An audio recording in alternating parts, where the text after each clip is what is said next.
네, 하나님께 큰 영광이 된 줄 믿습니다. 오늘 하나님께서 저희들에게 주신 말씀은 신약성경 마태복음 22장 15절에서 22절까지 말씀입니다. 오늘 하나님께서 저희들에게 주신 말씀은 신약성경 마태복음 22장 15절부터 22절까지 말씀 한 절씩 교독하시겠습니다. 마지막 절은 합독하시도록 하겠습니다. 마태복음 22장 15절 하나님의 말씀을 들으십시오. 이에 바리새인들이 가서 어떻게 하면 예수를 말의 올무에 걸리게 할까 상의하고 자기 제자들을 헤롯 당원들과 함께 예수께 보내어 말하되 선생님이여 우리가 아노니 당신은 참되시고 진리로 하나님의 도를 가르치시며 아무도 꺼리는 일이 없으시니 이는 사람을 외모로 보지 아니하심이니이다. 그러면 당신의 생각에는 어떠한지 우리에게 이르소서. 가이사에게 세금을 바치는 것이 옳으니까 옳지 아니하니이까 하니 예수께서 그들의 악함을 아시고 이르시되 외식하는 자들아 어찌하여 나를 시험하느냐. 세금 낼 돈을 내게 보이라 하시니 데나리온 하나를 가져왔거늘 예수께서 말씀하시되 이 형상과 이 글이 누구의 것이냐. 이르되 가이사의 것이니라. 이에 이르시되 그런즉 가이사의 것은 가이사에게 하나님의 것은 하나님께 바치라 하시니 그들이 이 말씀을 듣고 놀랍게 여겨 예수를 떠나 가니라. 아멘. 계속해서 저희들은 마태복음을 강해하고 있습니다. 오늘은 예수님이 마지막 일주일을 보내면서 이제 예루살렘 성에 입성하시고 이제 화요일을 맞이했습니다. 이제 목요일 날 잡히시고 금요일 날 십자가를 지시고 십자가에서 죽으시고 또 무덤에 3일 계시고 안식일 다음 지금으로 말하면 주일날 부활하시게 되는 그 한 주간의 사건을 지금 우리는 말씀을 나누고 있습니다. 오늘 이 말씀은 화요일에 있었던 일의 사건입니다.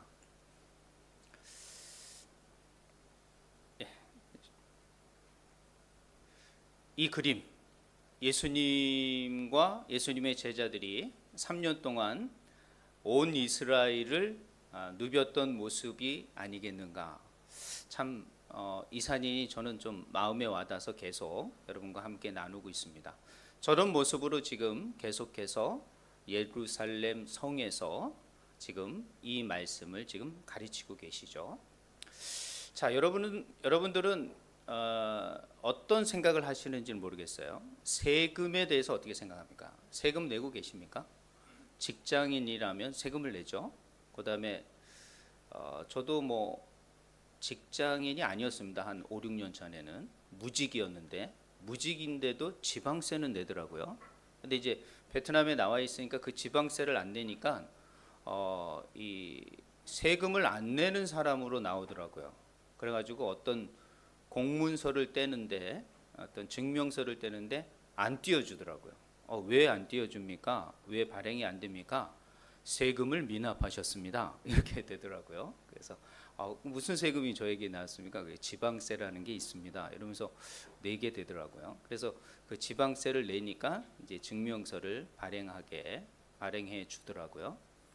이것처럼 우리는 어느 나라를 살든 어떤 시대를 살든 이 세금의 문제, 이 돈의 문제는 상당히 민감한 부분이고 이거는 국가적인 어떤 것과 연결된 그런 아주 민감한 내용이죠.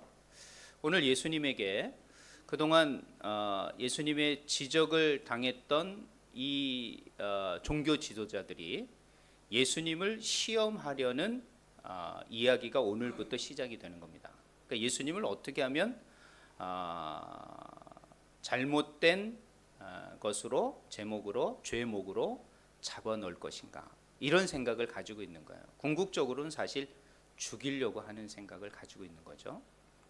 자, 그래서 예수님을 지금 시험하게 되는 것이죠. 자, 이 시험하는 장면이 아마 3번 정도 나오게 됩니다. 이 22장 이후에. 그런데 21장부터 우리는 어떤 거를 보게 됐냐면 두 아들의 비유나 악한 비유, 농부의 비유나 지난 시간에 우리 혼인 잔치의 비유를 통해서 이 종교 지도자들과 이 그 당시에 있는 율법사들이나 다른 어떤 종교에 관련된 지도자들을 예수님께서는 책망하고 계시거든요. 그들의 책망의 제목은 바로 불순종이었고 또 악한 의도로 하나님의 말씀을 저버리는 행위, 그것에 대한 어미로운 하나님의 심판이 있을 것이라는 비유적인 내용들을 3번을 해줬거든요. 그러니까 그 얘기를 들고 이것은 우리에게 하는 얘기구나 라는 마음을 갖고 기분 나쁘죠. 어떤 사람이 그런 지적을 받고 기분 좋을 사람이 어디 있습니까? 그래서 이 종교 지도자들은 예수님을 죽일 계획을 아주 단단하고 결의하게 되는 것이죠. 사실은 그들의 그 마음을 이미 아시고 하나님은 그 일주일 동안 예수 그리스도의 마지막 죽으심과 부활을 계획해 두신 거죠. 그러니까 아무리 악한 동기에서 시작하지만 하나님은 그 악을 선으로 바꾸시는 하나님의 놀라운 섭리와 계획과 뜻을 이루는 것으로 바꾸시는 하나님이죠. 솔직히 여러분이 어떤 악한 의도를 가지고 혹 주님의 일을 하든 삶을 살아가더라도 하나님은 그 악으로도 여러분을 넘어지지 않게 하고 다시 선으로 하나님의 선함을 이루어 가십니다. 그걸 알기에 우리는 혹 잘못을 했을 때 하나님 앞에 나가 회개하는 것입니다. 이 잘못을 통하여서도 하나님은 결코 악을 나타내는 것이 아니라 선으로 하나님은 이끄실 것이라는 걸 믿고 우리는 사실 하나님 앞에 회개하는 것이죠. 이 종교 지도자들도 그랬어야 되는 거예요. 그런데 이들의 악함은 그러지 않았어요. 의도적으로 더 예수님에게 반항을 하는 것이죠. 이런 사람을 과연 예수님은 어떻게 말씀하셨을까? 그래도 예수님은 오늘 말씀을 통하여 여러 가지로 이들에게 지혜의 말씀을 듭니다. 오늘 마태복음 22장 15절부터 22절의 구조는 예수님의 3가지의 시험 중에 첫 번째 해당이 됩니다. 첫 번째는 세금의 문제예요. 돈의 문제죠.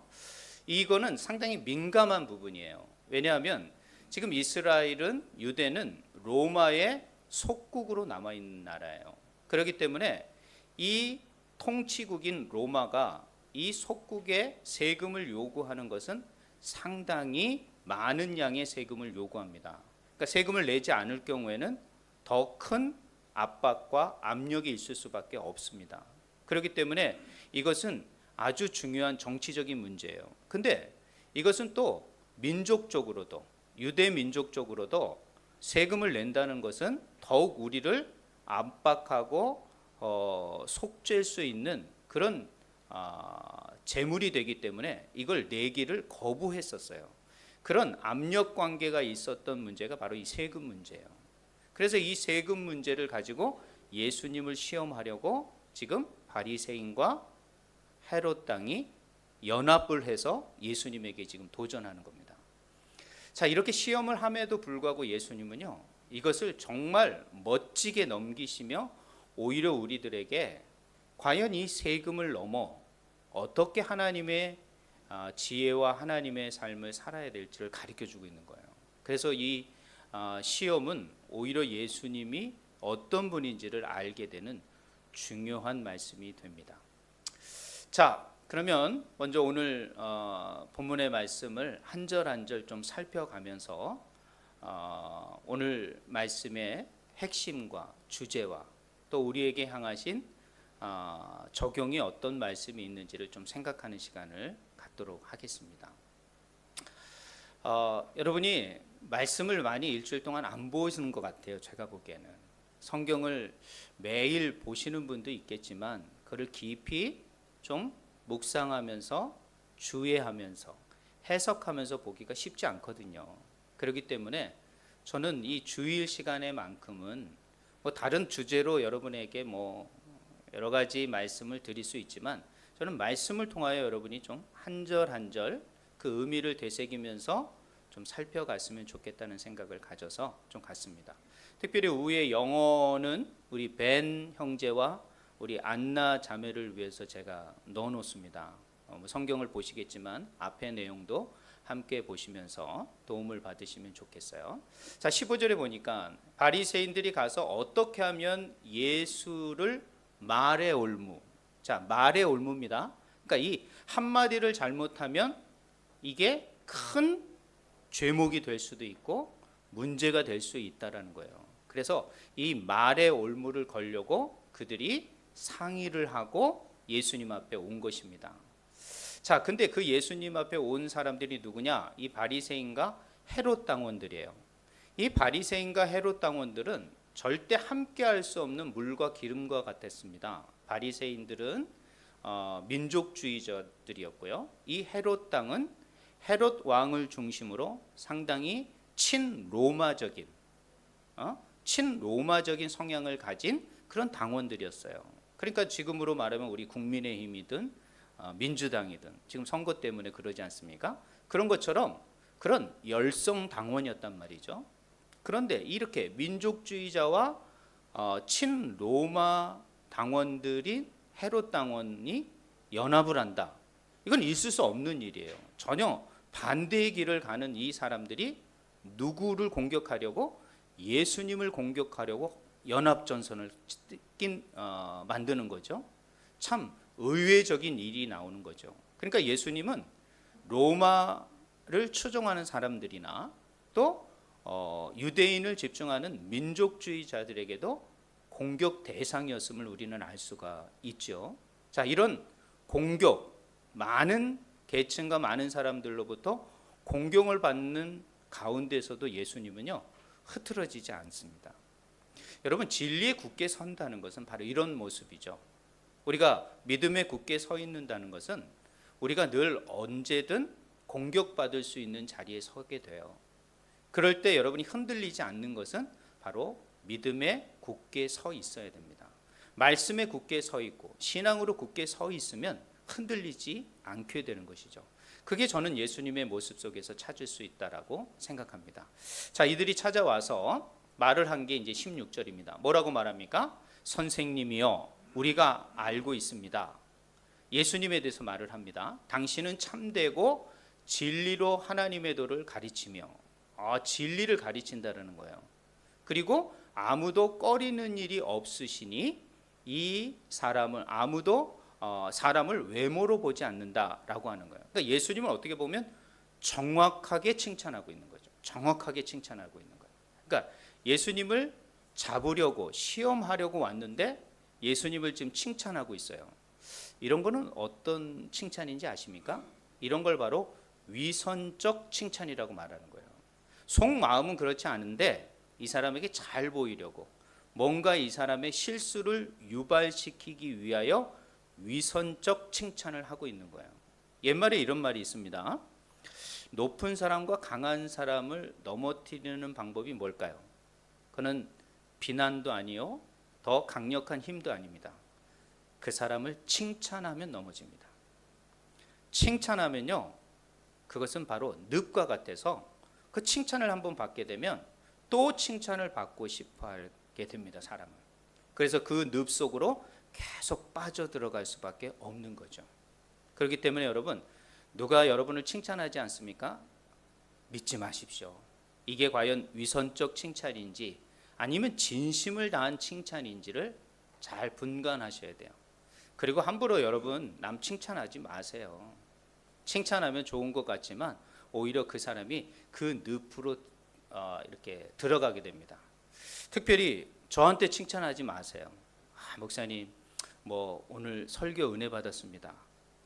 제가 한 몇십 년 동안 교회 다녀봤지만 이런 말 해가지고 그 사람이 변하는 걸 못 봤어요. 그러니까 그것은 그냥 립싱크에 해당되는 거예요. 제가 보기에. 그런 거 하지 마시고 그냥 은혜 받았으면 여러분의 삶을 그렇게 살아가시면 됩니다. 그걸 가지고 그냥 은혜 받았느니 말씀 좋느니 막 칭찬해 보면 사람이 그 칭찬의 늪에 넘어질 수밖에 없는 거예요. 자, 예수님을 위선적으로 칭찬했지만 예수님에 관한 저들의 고백은 진짜입니다. 그렇죠? 예수님은 참되시죠? 예수님은 진리의 도를 가르치시고요. 아무도 꺼리낌이 없으셨어요.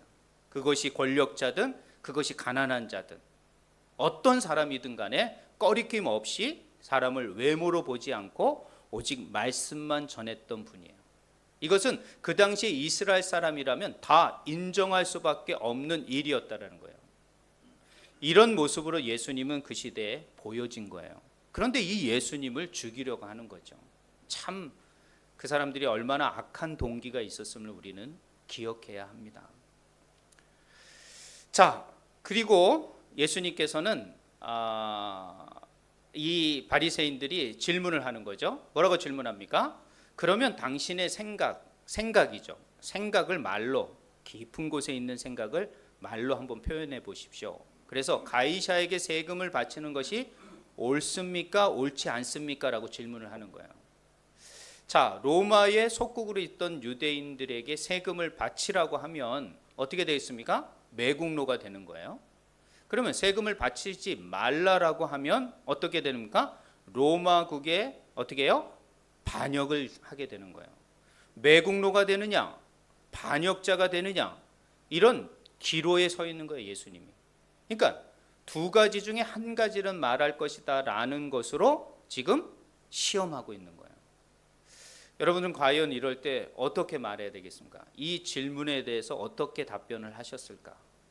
우리는 예수님의 지혜에 감탄할 수밖에 없는 거예요. 자, 그런데 예수님이 그 질문을 들으시면서 어떤 생각을 하셨냐면 18절에 보니까 예수께서 그들의 악함을 아시고 외식하는 자들아 어찌하여 나를 시험하느냐, 대놓고 딱 말해버리는 거예요. 외식하는 자들아. 외식이 뭡니까? 이 말은 어떤 거냐면 연극에서 가면을 쓰고 이 배우가 연기를 하는 것을 외식이라고 하는 거예요. 그의 모습을 가려놓고 가면을 쓰고 다른 모습으로 연기를 하는 것, 이게 외식이라는 단어의 의미입니다. 그러니까 이들은 강한 악한 동기를 가지고 겉으로는 지금 예수님을 칭찬하면서 과연 가이사에게 세금을 바치는 게 옳습니까? 옳지 않습니까? 라고 말을 하는 것이에요. 참 이거는 계속 말씀드리지만 민감한 문제고 정치적인 문제고 민족적인 문제예요.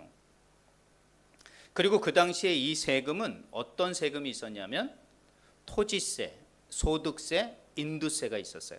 근데 이들이 지금 질문한 세는 바로 인두세예요. 머리세를 말하는 거예요. 사람 한 사람당 세금을 주는 거죠. 물론 그건 어린애는 안 줍니다. 남자는 14살부터 60살까지. 그 다음에 여자는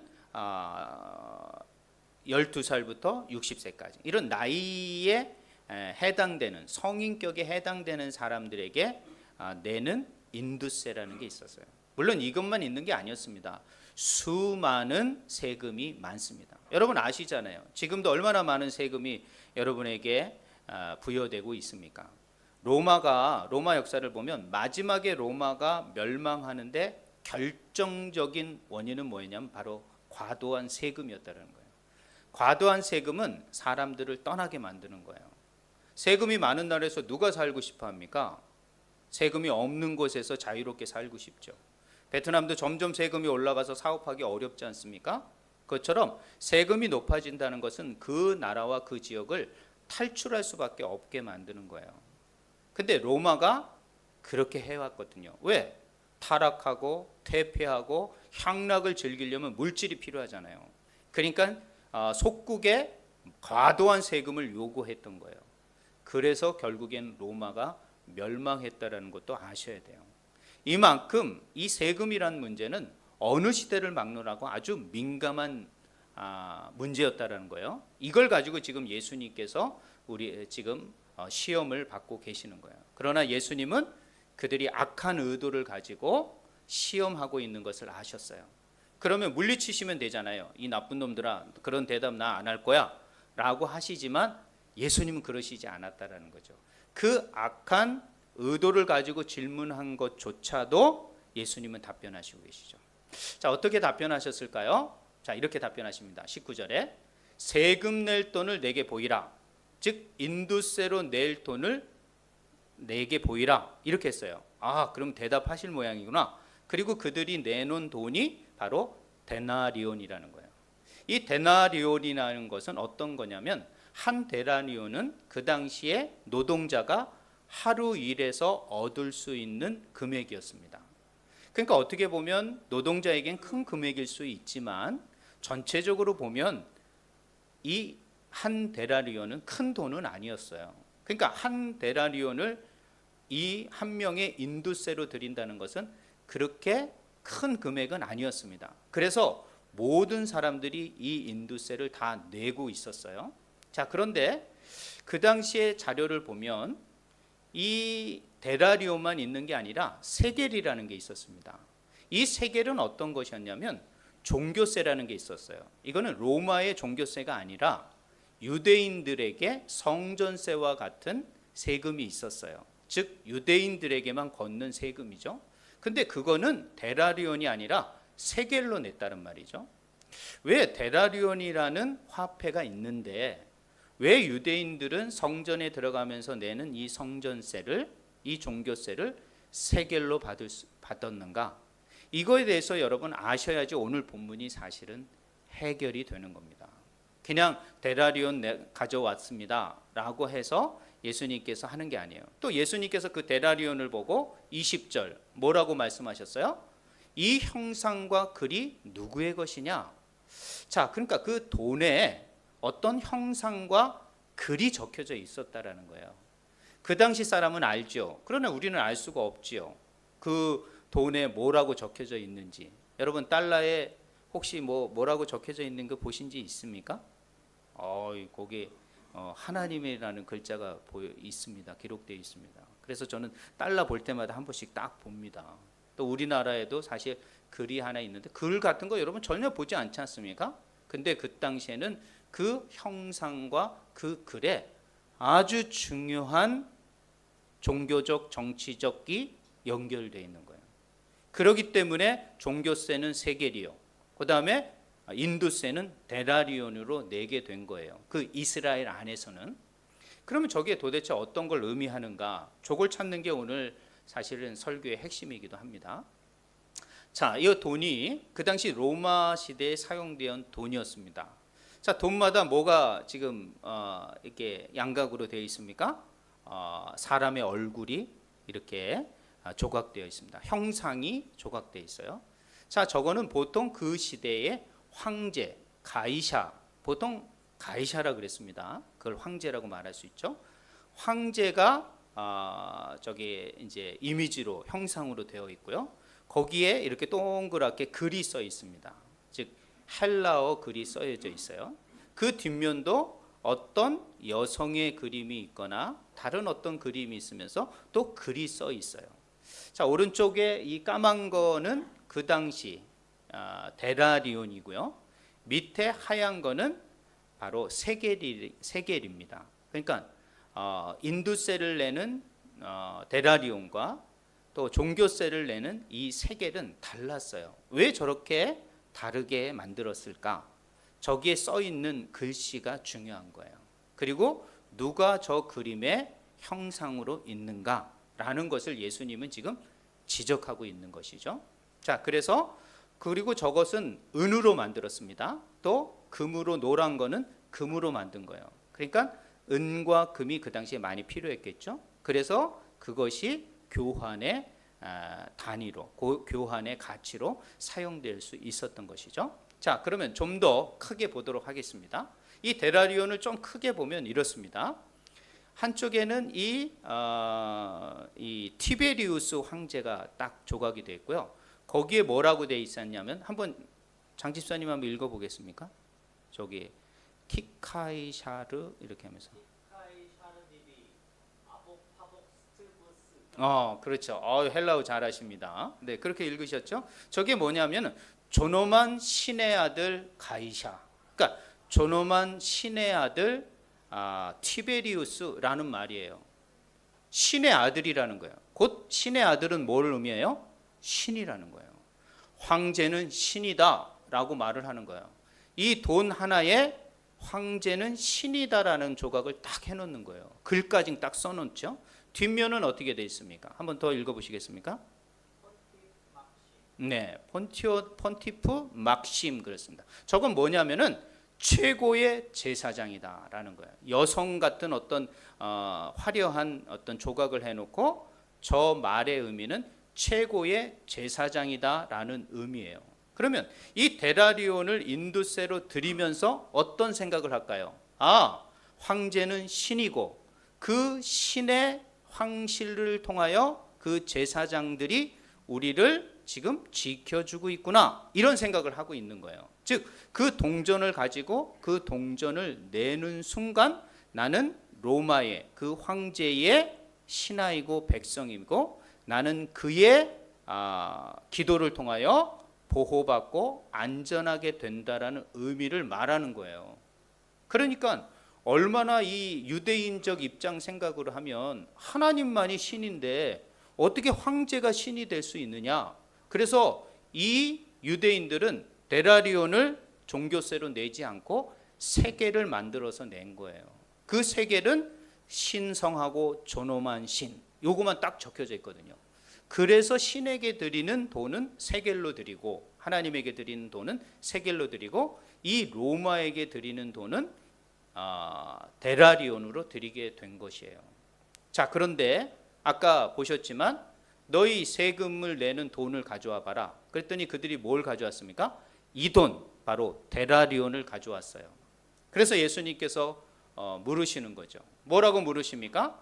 이르되 그러면 이것이 가이사의 것이냐 하나님의 것이냐. 그러니까 그 사람들이 뭐라고 대답합니까? 21절에 가이사의 것입니다. 왜? 가이사가 그려져 있거든요.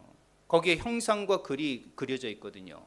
그러니까 예수님께서 대답을 하십니다. 이 대답은 너무도 많이 알죠. 가이사의 것은 가이사에게로, 즉 가이사의 형상과 글이 쓰여 있다면 가이사의 것이라. 그러면 하나님의 것은 하나님에게 바치라 라고 말을 한 거예요. 근데 이 말을 듣고 사람들이 다 놀랐다라는 거예요. 도대체 왜 놀랐을까?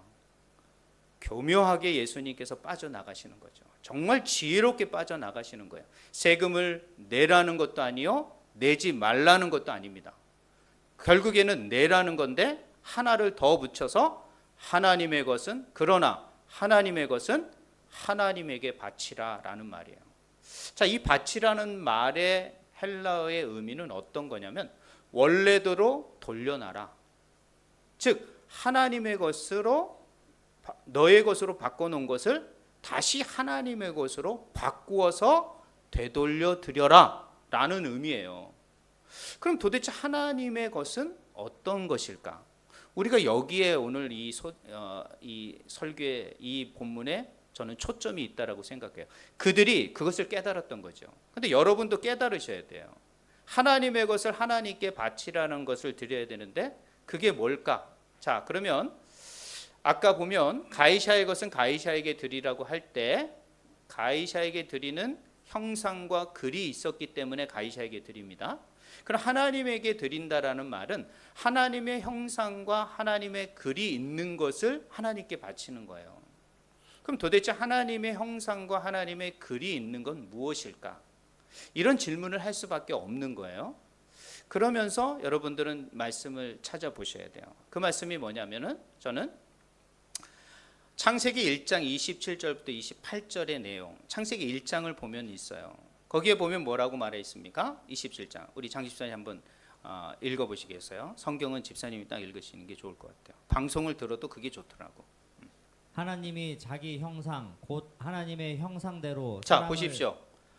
자기 형상대로, 즉 우리를 누구 형상대로 만들었다고요? 하나님의 형상. 그러니까 우리 안에 뭐가 있는 거예요? 하나님의 형상이 있는 거예요. 아까 가이사의 형상이 있고 가이사의 글이 있는 건 가이사의 것이라 그랬죠? 근데 우리 안에 뭐가 있는 거예요? 하나님의 형상이 있는 거죠. 우리 안에 하나님의 형상을 하나님께서 넣어두셨다는 거예요. 계속 있습니다. 하나님의 형상대로 사람을 창조하시되 남자와 여자를 창조하시고 하나님이 그들에게 복을 주시며 하나님이 그들에게 이르시되 생육하고 번성하여 땅에 충만하라. 땅을 정복하라. 바다의 물고기와 하늘의 새와 땅에 움직이는 모든 생물을 다스리라 하시니라. 아멘. 여기서 다스리라는 말은 제가 어떤 통치의 의미로 말씀을 드렸고 창세기를 강의할 때 이것은 보호한다는 의미, 보존한다는 의미가 있어요. 그러니까 사람은 하나님이 만든 모든 피조 세계를 잘 관리할 책임이 있는 거예요. 자, 그런데 중요한 것은 여기에 하나님의 형상을 우리 인간에게 심어놨다라는 거예요. 그러니까 우리 자신 안에 뭐가 있는 거예요? 인간 안에 하나님의 형상이 있는 것이죠. 자, 그러면 하나님의 형상을 찾았으면 성경에서 하나님의 글이 어디에 적혀져 있는지를 좀 생각해 보면 돼요. 그러면 하나님의 형상과 하나님의 글이 있는 것이 하나님의 것이에요. 자, 고린도후서 다른 본문도 많지만 고린도후서 3장 3절을 한번 읽어보겠습니다. 너희는 우리로 말미암아 나타난 그리스도의 편지니 이는 먹으로 쓴 것이 아니요 오직 살아계신 하나님의 영으로 쓴 것이며 또 돌판에 쓴 것이 아니요 오직 육의 마음판에 쓴 것이라. 아멘. 자, 여기에 보면 그리스도의 편지다. 즉 너희 안에 하나님의 말씀이 들어가게 된 것이다. 근데 그것은 하나님의 영, 성령으로 쓴 것인데 돌판, 즉 이 돌판은 십계명을 말하는 거예요. 구약의 율법을 말하죠. 이것으로 쓴 것이 아니라 오직 육의 마음판, 육을 가지고 있는 인간의 어디에 쓴 것이다? 마음에 쓴 것이다 라는 것이에요. 즉 하나님의 말씀의 글이 어디에 쓰여져 있다? 여러분의 마음에 쓰여져 있다라는 것이에요. 그러면 결론이 나죠. 하나님의 형상과 하나님의 글이 어디에 쓰여져 있어요? 우리 안에, 우리 마음 안에 기록되어지고 그려져 있다라는 거예요. 그렇기 때문에 우리 자신이 뭐가 되는 거죠? 바로 하나님의 것이 되는 거예요. 즉 하나님, 예수께서 말씀하십니다. 하나님의 것은 하나님께 바치라. 이 말은 바로 하나님의 형상과 하나님의 글이 있는 자, 이 형상대로 지음받았다고 믿는 자, 이 하나님의 성령으로 그 마음에 예수 그리스도를 의지하고 믿고 하나님의 말씀이 기록된 자, 그 자는 하나님의 것이니 하나님 앞에 되돌려 드려라. 지금 이 말을 하고 계시는 거라는 거죠. 그러니까 하나님을 믿고 있는 유대인들이 지금 바리새인이든 헤롯 당원이든 예수님의 제자이든 그 많은 수많은 이스라엘 백성들은 다 하나님의 백성인 거예요. 그리고 더 나아가서는 모든 사람이 다 하나님의 것임을 여러분이 기억하셔야 됩니다. 그러니 가이사의 것은 가이사에게 드리되, 드리지 말라는 게 아니에요. 드리되 하나님의 것은 하나님에게 드려야 된다라는 말, 즉 더 높은 권위가 있다라는 것을 깨달아야 된다는 것이죠. 우리가 이 땅의 것으로만 다 만족하는 것이 아니라, 드려서 책임을 완수하는 것이 아니라 더 높은 권위 앞에, 즉 하나님 앞에 하나님의 것을 되돌려 드려야 된다는 것을 여러분은 기억하셔야 됩니다. 그러면 이렇게 말할 수 있죠. 내 자신이 하나님의 것인 거죠. 우리는 이 땅에서 대한민국 시민권을 가지고 있고 베트남 시민권을 가지고 있을 줄 모르지만 우리의 궁극적인 시민권은 바로 하나님 나라의 시민권이 있다라는 것을 깨달으셔야 해요. 언젠가는 여러분 하나의 시민권은 내려놓으셔야 돼요. 그 시민권을 붙들어 영원할 수 없기 때문이죠. 그래서 우리는 영원한 하나님의 나라의 시민권을 붙들어야 되는 것이에요. 그래서 하나님의 것은 하나님 앞에 되돌려 드리는 것, 이것은 저는 맨 마지막의 글처럼 나의 소유권, 나의 삶의 소유권은 과연 누가 있는가? 누구에게 있는가? 많은 사람들은 자신에게 있다라고 생각합니다. 그러나 하나님의 형상과 하나님의 말씀이 우리 가운데 기록되어지고 그려져 있다면 우리 모든 삶의 소유권은 하나님의 것이 되어야 되는 거죠. 그럼 여러분의 삶의 가운데 소유하고자 있는 많은 재물, 여러분의 시간, 여러분의 인생, 여러분의 모든 소유는 여러분의 것일 줄 모르지만 궁극적으로는 하나님의 것이라는 것을 기억하셔야 돼요. 그러므로 우리의 삶의 모든 방향이 하나님을 기쁘시게 하는 삶의 방향으로 바뀌어져야 된다는 것이에요. 그래야지 우리의 삶을 살지만 궁극적으로는 우리 자신을 하나님 앞에 드림으로 우리 하는 모든 관심과 모든 사역과 모든 예배와 모든 인생이 다 하나님의 소유권 안에서 인정되고 살아가야 된다는 거죠. 그래서 예수님은 하나님의 것은 하나님 앞에 되돌려 드려라. 그러므로 우리는 우리의 모든 인생의 소유권을 우리가 붙들고 가는 것이 아니라 정말 하나님에게 소유가 되어져 있다라는 마음으로 여러분은 살아가셔야 돼요. 그리고 우리의 모든 것이 먼저 하나님의 나라와 하나님의 의를 위하여 먼저 사용되어지고 헌신되어지고 주어져야 된다는 거예요. 예수님이 지금 그 얘기를 하는 것이에요. 그 얘기를 듣고 이 바리새인과 그 말씀을 듣고 있는 모든 사람이 놀라요. 예수님을 떠나게 되었더라 말하고 있는 것이죠. 예수님은 시험을 받는 질문에서도 우리에게 깨닫는 지혜를 주신다는 거예요. 하나님의 것을 하나님 앞에 바치는 저와 여러분이 되시길 바랍니다. 우리의 모든 삶의 소유권은 하나님에게 있음을 인정하고 우리의 모든 것이 주님의 일을 위하여 주님의 나라와 주님의 영광을 위하여 사용되지기를 소망하며 여러분의 모든 것들을 하나님 앞에 되돌려드리는 그런 한 주간이 되시길, 그런 여러분의 남은 삶이 되시기를, 정말 하늘 시민권을 가지고 살아가는 우리 모든 주의 성도들이 되시길 주님의 이름으로 부탁드립니다. 기도하시겠습니다. 하나님 감사합니다. 오늘도 예수님께서는 세상의 것은 세상의 것으로, 하나님의 것은 하나님의 것으로 드리라고 말씀하십니다. 우리 안에 하나님의 형상을 지으시고 또 우리 안에 하나님의 성령으로 하나님의 말씀을 새겨주셔서 우리가 하나님의 백성임을 깨닫게 하심을 감사합니다. 하나님의 백성이오니 하나님의 형상으로 지음받은 우리오니 우리의 모든 삶과 우리의 모든 것이 하나님에게 있음을 깨닫습니다.